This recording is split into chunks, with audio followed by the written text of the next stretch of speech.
Messieurs, dames, bonjour. On va changer d'ambiance. Ça va être moins fonctionnel. Bien que je peux vous dire qu'en soins palliatifs, les troubles fonctionnels rajoutés aux pathologies qui amènent le patient en soins palliatifs, c'est pas très fréquent, mais c'est régulier. Et ça pose souvent des problèmes compliqués parce que les troubles fonctionnels sont souvent alors assez massifs, majeurs et sont très perturbants pour tout le monde, pour les soignants, pour les patients, pour l'entourage. On va pas parler de ça. Moi, je suis Marc Rossier, je travaille en soins palliatifs depuis 12 ans. Avant, j'étais anesthésiste. Donc, je suis anesthésiste, donc je suis un garçon simple. Euh, on va parler des symptômes de fin de vie hors douleur. En fait, quand même, en une demi-heure, ça fait beaucoup de choses. J'ai essayé de me centrer sur, en fait, de ce que je vois dans ma pratique en équipe mobile de soins palliatifs, quels sont les soucis qu'on rencontre souvent avec les symptômes qui posent le plus de soucis. Donc, on va se centrer pendant une demi-heure, d'autant plus que Pascal m'a dit après, ouais, puis je pense qu'il y aura beaucoup de questions sur la sédation, voilà, il faut que tu t'attendes, etc. Donc, j'ai même quelques diapos. J'ai prévu quelques diapos pour assurer mes arrières sur la sédation. On va essayer de se concentrer en une demi-heure sur les troubles respiratoires et puis sur la confusion. Alors, troubles respiratoires, le patient en soins palliatifs, il peut être effectivement souvent inconfortable avec sa respiration. C'est ça le diagnostic, le symptôme, la définition pardon, de la dyspnée pour les palliatologues. La dyspnée, c'est pour nous un symptôme subjectif d'inconfort, symptôme subjectif comme la douleur. C'est-à-dire que pour nous, la dyspnée n'a rien à voir avec la fréquence respiratoire ou la saturation. Vous pouvez être inconfortable avec 96 de SAT et confortable avec 87. Tout dépend des situations. Ce qui veut donc dire que l'objectif de la prise en charge de votre patient, ça va être de le soulager de cet inconfort, mais pas de normaliser la fréquence respiratoire et pas de normaliser la saturation, parce que premièrement, c'est souvent très compliqué, et deuxièmement, c'est pas efficace pour arriver à soulager le patient. Alors, les étiologies de la dyspnée, ben, en fait, ça dépend de la pathologie sous-jacente.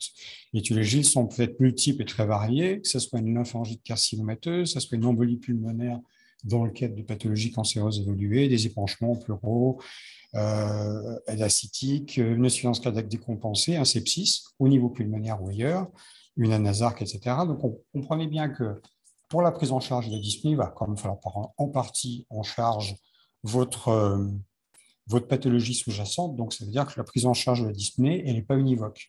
Tout ça pour sortir de la logique, un peu de l'idée qu'on peut avoir qu'en soins palliatifs, il y a un traitement de la dyspnée ou il y a un traitement de la douleur. Bah non, il faut continuer à faire de la médecine pour pouvoir se poser la question de pourquoi mon patient il est comme ça et comment on peut arriver à décortiquer une situation qui est souvent complexe, mais c'est en refaisant de la médecine et de la clinique qu'on arrive à avoir une prise en charge qui est plus adaptée.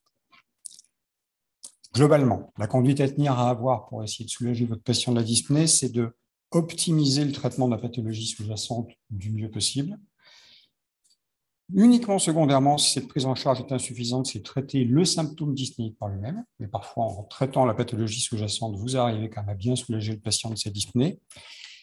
Mais quand même, dans tous les cas, les mesures environnementales pour retrouver, on va dire, un espèce de confort juste dans comment le patient est, à ce moment-là, sont toujours à mettre en place parce que ce grand adage des anciens pneumologues et de nos maîtres de pneumologie, la dyspnée crée de l'angoisse et l'angoisse crée de la dyspnée, ça reste vrai.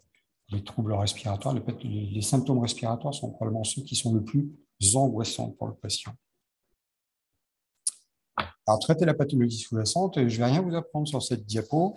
Alors, si votre patient a une infection bronchopulmonaire, ça ne choque pas du tout un palliatologue de commencer une antibiothérapie, même en phase terminale, même si votre patient, et vous pensez qu'il n'a vraiment que pour quelques jours à vivre, si vous pensez que le contrôle de l'infection, pas la guérison, hein, pas la guérison, mais le contrôle de l'infection peut avoir de l'avantage sur le confort.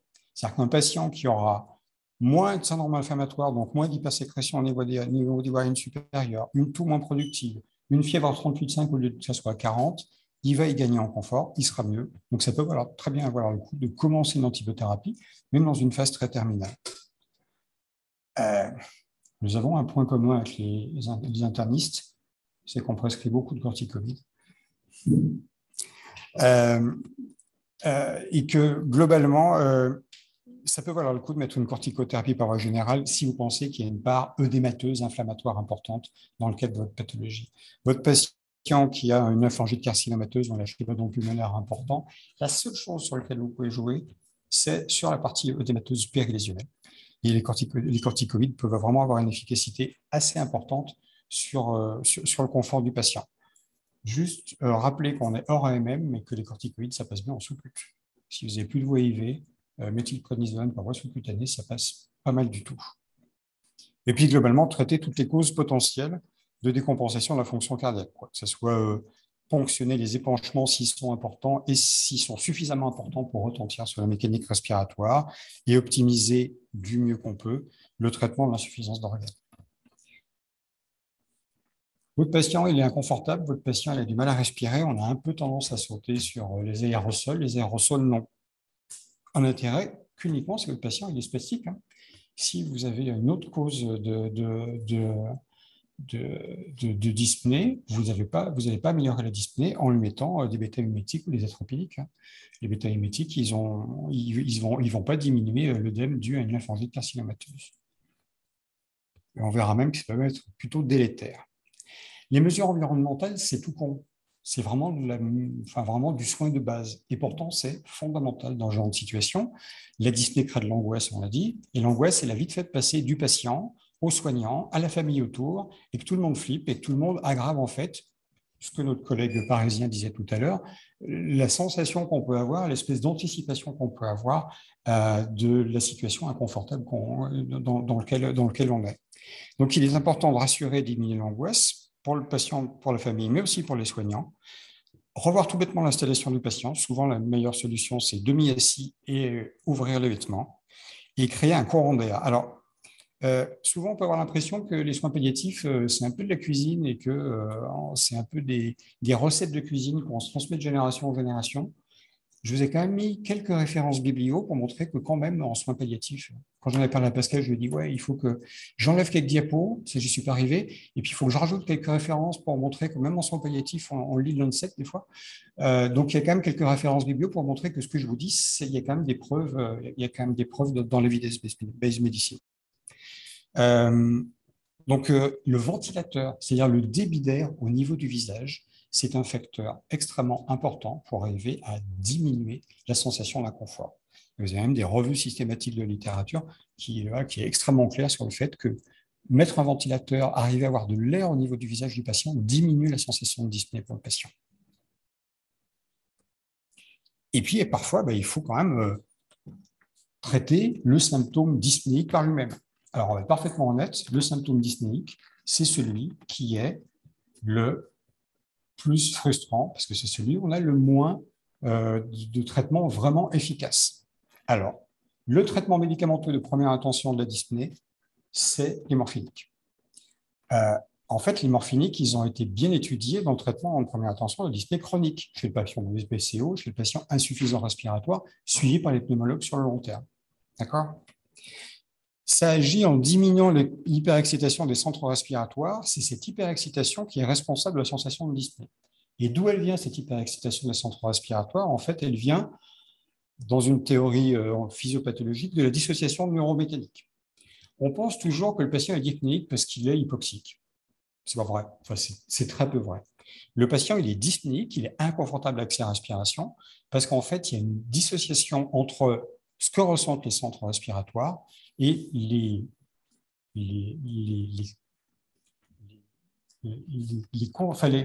pas les conséquences, mais au contraire, les causes, la situation dans laquelle elles sont appareil respiratoire pour arriver à travailler d'un point de vue mécanique. Pour vous illustrer ça, vous prenez le téléphérique à Chamonix pour aller en haut de l'aiguille du Midi. Tout d'un coup, votre PaO2 et votre SaO2, elles chutent brusquement.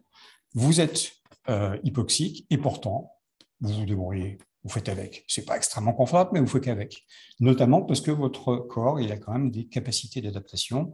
Rappelez-vous la courbe de dissociation de l'hémoglobine qui va plus vers la droite ou vers la gauche, suivant certains facteurs, etc. En physiologie, on arrive à s'adapter. Par contre, je vous demande un effort d'imagination un peu plus important, mais vous vous retrouvez couché par terre et puis vous avez un éléphant qui arrive et qui vous pose délicatement sa patte sur le thorax. vous n'avez pas de pathologie particulière, n'empêche que l'inconfort respiratoire il est bien plus important et votre organisme il n'est pas fait pour s'adapter au fait que vous ayez une patte d'éléphant sur le thorax en permanence. Donc vous voyez que, on est d'accord, hein. Donc vous voyez que les problèmes mécaniques, les informations envoyées par vos mécanorécepteurs vont envoyer des informations bien plus embêtantes et perturbantes pour vos centres respiratoires que vos chémorécepteurs. Donc, globalement, c'est vraiment les problématiques mécaniques qui vont entraîner cet inconfort respiratoire chronique du patient. Donc, en fait, pour arriver, on ne peut pas enlever. Alors, on tente, quand vous mettez les corticoïdes, vous diminuez de remettre, vous essayez de diminuer la dysfonction de votre appareil respiratoire, vous essayez de remettre votre appareil respiratoire dans des conditions plus physiologiques et moins pathologiques de fonctionnement au niveau mécanique, vous essayez de diminuer les stimulus périphériques. On n'y arrive pas à revenir à la normale. Donc, on va essayer de diminuer l'hyperexcitation des centres respiratoires. D'autant plus, je n'ai pas mis de référence, mais il y a aussi des études plus récentes en IRM fonctionnel qui montrent que, en plus d'hyperexciter vos centres respiratoires, vous allumez les circuits de la douleur quand vous avez un inconfort respiratoire, une dyspnée chronique. Donc, le morphinique, il va diminuer votre hyperexcitation des centres respiratoires et il va aussi jouer sur les circuits de la douleur, comme le morphinique sait le faire habituellement dans le cadre de l'antalgie. Chez le patient naïf, globalement, vous pouvez faire une titration de morphine. Alors, c'est la morphine, c'est les morphiniques niveau 3 qu'on utilise. Titration de morphine de 2,5 à 5 mg. Puis normalement, la dose, c'est 10 mg sur 24 heures au pouce sur 1. C'est très peu utilisé en France et en Europe. C'est beaucoup plus utilisé par les pneumologues en Amérique du Nord, en rapport avec les morphiniques niveau 3 un peu différents de nous, les médecins en Amérique du Nord. Mais vous avez plein de patients insuffisants respiratoires qui ont des morphiniques péros pour diminuer leur sensation d'inconfort. Et dans ce cas-là, c'est morphine LP 10 mg matin et soir. En sachant que c'est la morphine qui était le plus étudiée, mais les autres morphiniques niveau 3 sont aussi efficaces. Il faut juste faire une conversion, on va dire, DQ analgésie. Si votre patient est déjà sous traitement morphinique et que, en plus de la douleur, se rajoute une problématique de dyspnée, en fait, il faut faire une augmentation de la dose de base de votre morphine, comme si vous faisiez une augmentation de la dose à peu près pour une problématique douloureuse, c'est-à-dire de l'ordre environ de 30% de la dose journalière. OK ? L'objectif de ce traitement morphinique que vous mettez en place, encore une fois, c'est de diminuer la sensation que ressent le patient, diminuer le symptôme subjectif. Ce n'est pas de normaliser la fréquence respi. Vouloir mettre de la morphine avec un objectif de revenir à 12 de fréquence respi, c'est la meilleure façon de mettre votre patient en surdosage morphinique. Ça, c'est clair. Ce n'est pas ce qu'il vous demande, le patient. Ce n'est pas de revenir à 12 de fréquence respi. C'est d'être moins inconfortable, d'avoir moins de cette tension permanente. La dyspnée crée de l'angoisse, on a essayé de traiter les dyspnées. Maintenant, secondairement, après qu'on ait fait tout ce qu'on a pu, et finalement, il n'y a pas grand-chose, par la morphine, plus les traitements de la pathologie sous-jacente, en fait, on peut avoir une anxiété résiduelle. Dans ce cas-là, là aussi, je n'apprends rien, que l'anxiété, ça peut se traiter par des benzos. Là aussi, juste une remarque, c'est que les benzos par voie parentérale, ça peut aussi passer par voie sous-cutanée. Ça passe pas mal, le tranxène et Valium passe pas mal par voie sous-cutanée. Par contre, clairement, morphine plus benzo, c'est quand même deux médicaments à effet dépresseur respiratoire. Si vous les introduisez en même temps, vous pouvez avoir un effet potentialisateur des uns par les autres. Ça commence à devenir un peu plus joueur, on va dire, sur la fonction respiratoire de votre patient. C'est pour ça que je vous proposerais bien d'utiliser d'autres types de médicaments très anxiolytiques qui n'ont pas d'effet dépresseur respiratoire, que sont les neuroleptiques. Et le tertian, par exemple, siamémazine, 5 à 10 gouttes, donc il y a autant de milligrammes. Souvent, on commence ce soir, c'est un petit effet sédatif. C'est super efficace sur l'anxiété de votre patient dyspnéique, sans potentialiser l'effet dépresseur respiratoire. Par contre, éviter l'hydroxyzine. L'hydroxyzine, là aussi, ça n'a pas d'effet dépresseur respiratoire, on en prescrit souvent. Globalement, l'hydroxyzine, c'est un effet sédatif beaucoup plus supérieur à l'effet anxiolytique. Votre patient, il a la tête dans le seau, il a la tête lourde, mais il reste anxieux pendant qu'il a la tête lourde. L'hydroxyzine, de mon point de vue, devrait être banni de la pharmacopée, mais c'est mon avis personnel. Vous remarquez qu'on en arrive à la 8e ou 9e dépôt, on n'a pas encore parlé d'oxygène et d'oxygénothérapie. Alors, l'oxygénothérapie, il y a une indication théorique, vraiment théorique, qu'en cas de saturation de degré bien basse, inférieure à 90%. Mais ça reste que l'indication théorique.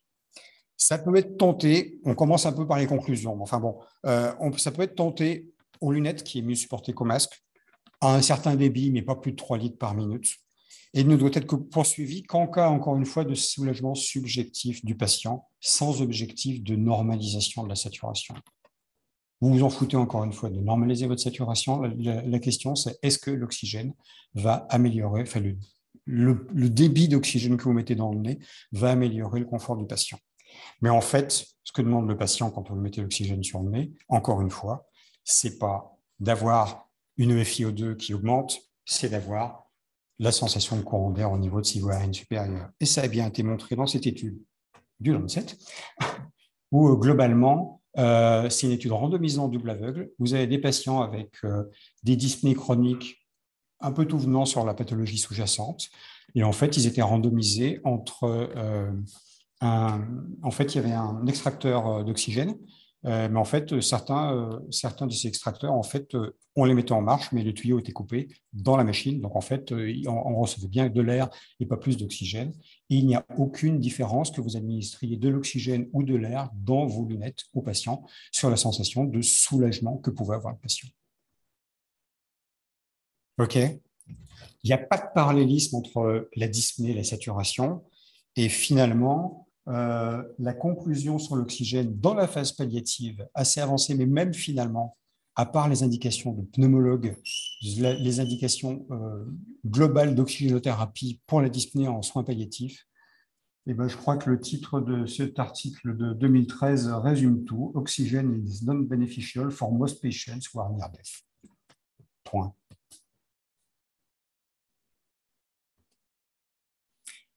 Juste une diapo sur l'encombrement des voies aériennes supérieures. L'encombrement des voies aériennes supérieures, il peut être dû aussi à plein de causes différentes. On l'a vu tout à l'heure sur l'étiologie, sur les étiologies sous-jacentes.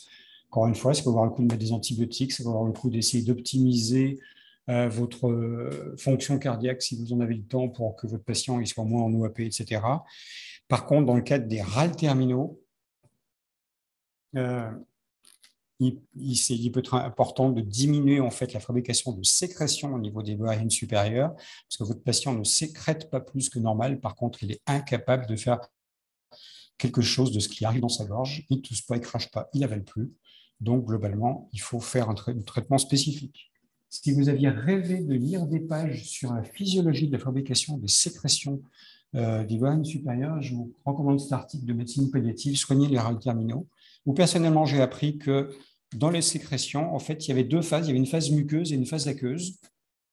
Et c'est vachement intéressant pour comprendre les thérapeutiques.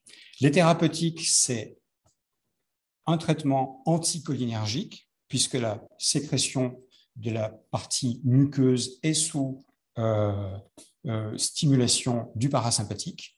Donc, la partie l'anticholinergique va permettre de diminuer cette sécrétion-là. Donc, c'est la scopolamine en ampoule injectable de 0,5 mg dans 2 ml. Et pas, dernière ligne, pas le scoburène à 20 mg par ampoule, qui est du butylbromure et non pas du bromurate de scopolamine.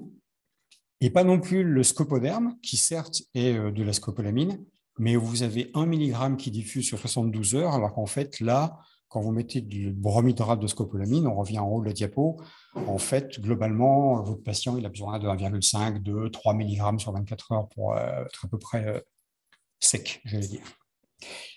À cette scopolamine, il faut rajouter une diminution des apports hydriques, puisqu'on a dit qu'il y a une part des sécrétions qui ne sont pas sous le contrôle du parasympathique et qui ne sont pas une part muqueuse, mais beaucoup plus hydrique.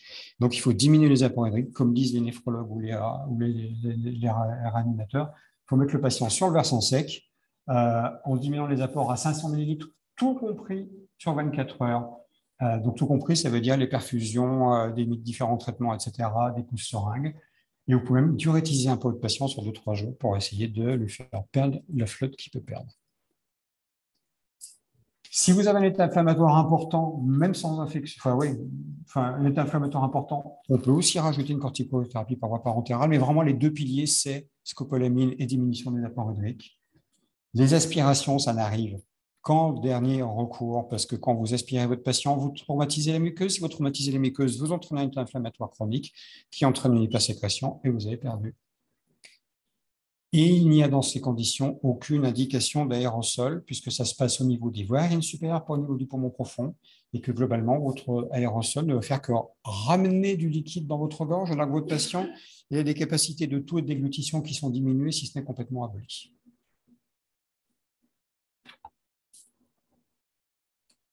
En cas d'agitation, on verra les diapos suivantes pour ce qui est de la...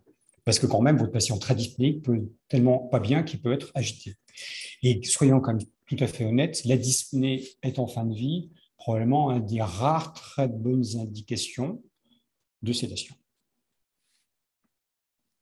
Parfois, pour arriver à conserver le confort du patient, la seule chose qui vous reste, c'est d'arriver à endormir le patient pour qu'il se rende plus compte de ce qui se passe, tellement c'est inconfortable pour lui.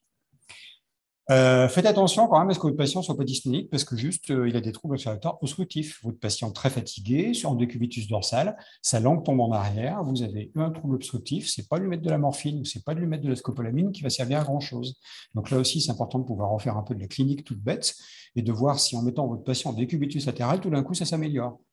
Là, ça veut dire que la langue est retombée en avant, vous recréez de l'airway, comme on dit au bloc opératoire, et vous avez un patient qui va se mettre à mieux respirer. Dans ce cas-là, c'est juste un problème mécanique d'installation du patient. C'est vraiment la physiopathologie du syndrome d'apnée obstructive du sommeil. D'accord? Et faisons attention à l'angoisse diffusante. C'est-à-dire que nous, parfois, on est appelé en équipe mobile pour les patients qui sont, on nous dit, oulala, il va très mal, il va très mal. Il ne va pas si mal que ça, soyons honnêtes. Mais un patient qui n'est pas très confortable au niveau respiratoire, et ben son angoisse peut passer très facilement à l'ensemble des personnes présentes dans la pièce. Mais vous pouvez nous appeler quand même, pas de souci. Après, discussion est ouverte s'il y a des choses qui vous iront, qui ne vous vont pas, qui vous posent souci. Deuxième problématique qu'on voit nous souvent en équipe mobile de soins palliatifs et qui n'est pas simple du tout, qui n'est pas de l'ordre du fonctionnel, mais qui est vraiment de l'ordre, de mon point de vue, du somatopsychique, c'est la confusion. Alors la confusion, c'est quand même un immense scotum de la médecine. Personnellement, il a fallu que... Enfin, je n'ai pas eu un seul cours sur la confusion quand j'étais étudiant en médecine. J'ai fait un DES d'anesthésie et réanimation. Je n'ai pas eu de cours sur la confusion pendant mon DES. Alors pourtant, le patient confus au bloc opératoire, enfin au post-opératoire notamment, c'est quand même extrêmement fréquent. Et même en soins palliatifs, ça intéresse quelques personnes, mais ça n'intéresse pas obligatoirement la majorité des gens.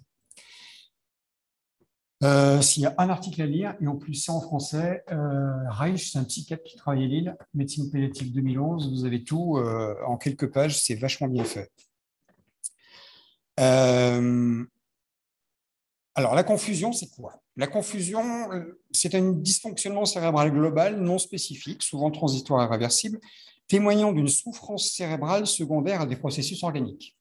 Alors c'est là où il y a deux écoles. Les Nord-Américains, ils vont dire la confusion, le dysfonctionnement cérébral global, il est dû en fait vraiment au retentissement de votre processus organique qui se passe ailleurs sur le fonctionnement de l'organe cerveau. C'est-à-dire que la confusion est vraiment le symptôme de l'atteinte de l'organe cerveau, comme on va dire la RDS est le symptôme du dysfonctionnement de l'organe poumon dans le cadre d'une réaction inflammatoire systémique. D'accord? Alors que globalement, au niveau, enfin, les Européens ont plus tendance à penser, mais en général, que OK, il faut qu'il y ait une pathologie organique sous-jacente pour que le patient soit confus. On ne vient pas confus, vraiment le syndrome confusionnel, il n'y a pas confus en pleine santé physique. Par contre, quel est le lien évident entre le processus organique et ce dysfonctionnement cérébral? C'est pas si clair que ça. C'est pas si clair que ça. Alors, on le verra d'ailleurs sur les étiologies après. La confusion en soins palliatifs, c'est comme la mycose buccale. Quand on la cherche, on la trouve. Mais pour la trouver, il faut la chercher. Et globalement, vous voyez des prévalences qui sont quand même extrêmement importantes. Il y a des gens qui disent qu'on meurt confus. Globalement, on meurt confus. Et que le patient qui meurt sans avoir fait d'épisode de confusion avant, c'est l'exception à la règle. Donc, 80% des patients en phase terminale de cancer font un épisode confusionnel, feront un épisode confusionnel. 8 à 40% des patients hospitalisés en cancéro. 8 à 40, vous voyez, c'est très vague. Mais de notre côté, hospitalisés en cancéro, quel que soit le moment de l'évolution dans votre pathologie cancéreuse. Donc, ça veut dire quand même que même on peut faire une épisode confusionnelle peut-être même très en amont de l'évolution. 15 à 70% des patients hospitalisés, des personnes âgées en post-op, 14 à 46% des personnes âgées de plus de 80 ans qui sont hospitalisées, quelle que soit la pathologie pour qu'elles soient hospitalisées. Eh bien alors non, je suis passé trop vite. Ouais, on va peut-être commencer par ça, par les étiologies. Les étiologies, quand vous regardez la littérature, c'est la moitié de la médecine. Alors, moi, je suis désolé, mais j'ai toujours pas arrivé à comprendre comment la moitié de la médecine pouvait avoir ensuite par un seul mécanisme physiopathologique pouvait avoir le même retentissement sur l'organe du cerveau. Je suis toujours pas arrivé à comprendre. Du physique, du iatrogène, il y a quand même aussi des causes psychiatriques qu'on retrouve, et puis les modifications dans l'environnement. En fait, pour être confus, il faut souvent l'association de tout ça, c'est-à-dire une ou plusieurs causes physiques bien avancées, pathologies avancées, sur lesquelles il va pouvoir se rajouter d'autres problématiques physiques plus aiguës, comme une douleur qui se rajoute à la pathologie somatique avancée, avec une fragilité psychique. Alors, je le dis avec mes mots de somaticien, hein, les psychiatres sont partis, mais voilà, comme une angoisse qui va flamber, par exemple. Tout ça pouvant être bien stimulé dans un environnement perturbé et perturbant, la personne âgée qui se retrouve aux urgences douloureuses après une fracture de col, elle ne connaît personne, elle n'entend rien de ce qu'on lui dit parce qu'on a oublié de lui mettre son appareil auditif avant de partir de l'EHPAD, etc. Il y a tout ce qu'il faut pour qu'en une heure, vous soyez confus pour aux urgences. Alors, comment on diagnostique la confusion? Le DSM, globalement, c'est la vision nord-américaine. Je reviendrai juste. Donc, 3 premiers critères, c'est vraiment les troubles cliniques qu'on va rechercher. Le critère D, c'est le diagnostic différentiel avec la démence. On y reviendra tout à l'heure. Et le E, c'est vraiment cette logique de dire, mais il faut chercher la pathologie qui explique de manière claire et directe la pathologie somatique, le fait que c'est cette pathologie somatique qui entraîne la confusion. C'est aussi des Nord-Américains, là, mais c'est des Canadiens, qui ont créé ce qu'on appelle le CAM, le Confusion Assessment Method. Alors, le CAM, globalement, il y a 9 questions qu'on se pose, mais à partir du CAM, ils ont simplifié les affaires. Ils ont créé ce qu'on appelle l'algorithme diagnostique du CAM. L'algorithme diagnostique du CAM, je vous l'ai résumé là. Globalement, vous avez 4 questions à vous poser au lit du patient.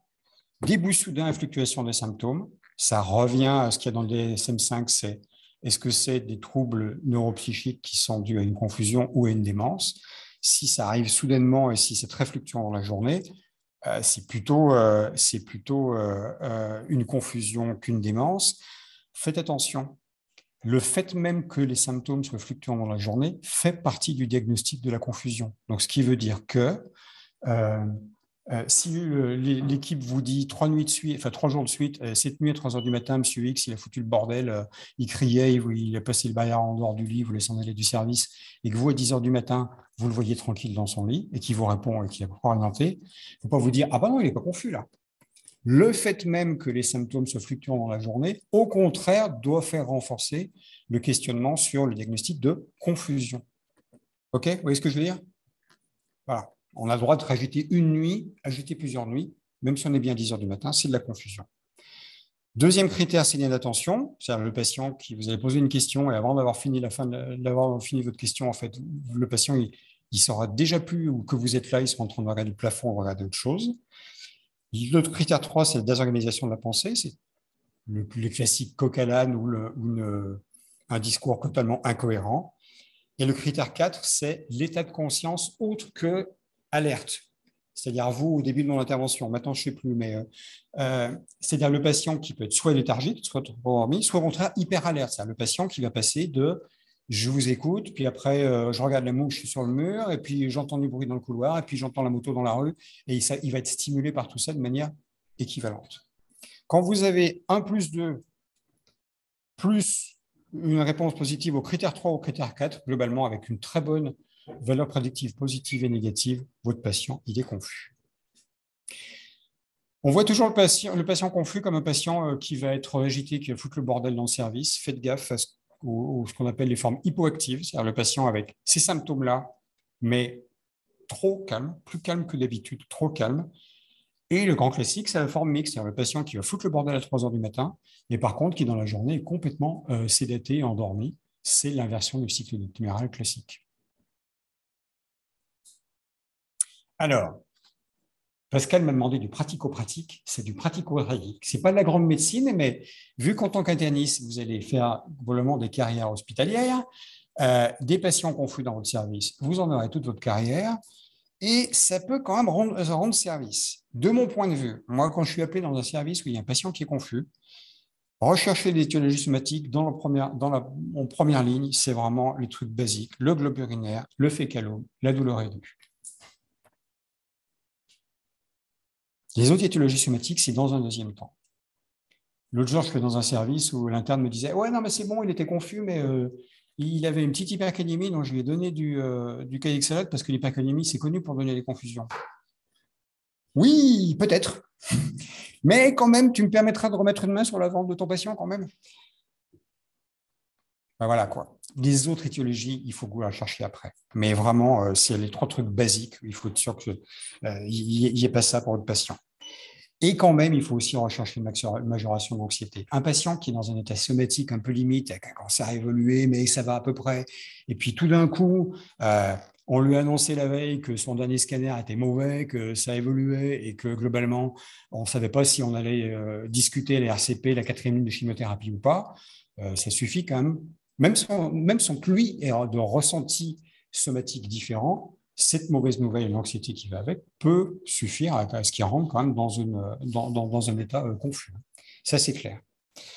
Je ne peux pas m'empêcher quand même, parce que parfois, quand même, des choses extrêmement basiques, ça peut quand même fixer les idées. Je ne peux pas m'empêcher quand même de partager avec vous le résumé que faisait un de mes internes du service sur cette diapo-là. Il disait, ouais, finalement, moi, ce que je retiens à 3 heures du matin, c'est pipi, caca, bobo, j'ai peur. Eh bien, finalement, c'est assez efficace pour le retenir, hein, quand vous avez que 4 neurones qui vous courent après. Le traitement, il faut là aussi faire des mesures environnementales. Ça marche chez la personne âgée quand vous avez un peu le temps. Quoi. En institution, ça marche, clairement. Sortir de cet environnement perturbé et perturbant. Retrouver un environnement calme et rassurant, remettre les lunettes sur le nez du patient, l'appareil auditif, retrouver l'habitude au patient, etc. Ça, c'est clair. C'est super important. Ça peut être insuffisant quand votre patient, c'est bien qu'il entende, mais s'il a un globe urinaire, c'est aussi bien de lui mettre une sonde urinaire. Donc, il faut traiter la cause déclenchante supposée aussi, majorer les antalgiques. Je vous promets que de mon expérience, maintenant que je commence à avoir quelques cheveux blancs, on est quand même bien plus souvent avec des patients qui vont faire des épisodes confusionnels parce qu'ils sont encore douloureux plutôt qu'ils font des épisodes confusionnels juste après l'introduction des morphiniques comme effet secondaire des morphiniques. Je vous promets. On met une sonde urinaire s'ils sont en globe urinaire et on fait des lavements, répétés si besoin, afin d'évacuer les selles qu'il y a évacuées. Et puis quand même, le syndrome confusionnel, une fois qu'il est installé, souvent il va quand même évoluer par lui-même. Et c'est pour ça qu'il faut mettre un traitement spécifique. Et vraiment, je m'approche de la fin. Il doit me rester 2 diapos. C'est écrit assez gros. Est-ce que vous voyez bien? Le patient anxieux a tendance à vouloir lui mettre des benzos. Et les benzos seuls sont confusiogènes. Dans le cadre de l'épisode confusionnel, même si c'est sous-tendu quand même par une anxiété importante, ce n'est pas les benzos qui sont le traitement médicamenteux de première intention. Alors, dans le traitement médicamenteux, on peut effectivement se poser la question de savoir est-ce qu'il n'y a quand même pas un peu trop beaucoup de médicaments et est-ce qu'on ne peut pas essayer de diminuer ou de supprimer les traitements anticholinergiques, parce que globalement, c'est les médicaments qui ont une activité anticholinergique qui semblerait pouvoir faciliter un peu l'apparition des symptômes, des syndromes confusionnels. En pratique, c'est quand même peu efficace une fois que votre confusion est installée. Ça peut être bien d'éviter de mettre d'anticholinergiques, mais bon. On l'a dit, les basosols sont confusiogènes. Le traitement médicamenteux de première intention de la confusion, c'est les neuroleptiques. Et ça, ce n'est pas de l'évidence, mais de l'expérience-based medicine. En fait, l'aldol est utilisé depuis tellement longtemps et globalement, ça marche globalement bien que maintenant, on continue à dire que l'aldol est la référence pour le traitement de la confusion, traitement médicamenteux de la confusion. Petite dose, hein, 2 mg, 2 fois par jour, Péros ou là aussi sous-cutané. Ça n'est pas la même, mais ça passe très bien. Les autres neuroleptiques sont aussi efficaces, en sachant quand même que les nouvelles générations de neuroleptiques ont moins d'effets secondaires, mais ont probablement moins d'effets anxiolytiques par elles-mêmes, parce que l'aldol a aussi un effet anxiolytique par lui-même. Donc, vous faites d'une pierre deux coups. Par contre, les nouveaux neuroleptiques de deuxième génération ont moins d'effets anxiolytiques par eux-mêmes. Donc, quand vous avez une anxiété sous-jacente, ça vaut parfois le coup de ressentir vraiment les vieilles molécules, quoi. Et la contention physique n'est pas un traitement de longue durée. La contention physique, ça peut avoir de l'intérêt dans l'attente de l'efficacité du traitement médicamenteux pour garder votre patient en sécurité, c'est tout. Et je crois que c'est tout ce que je voulais vous raconter. Je vous remercie.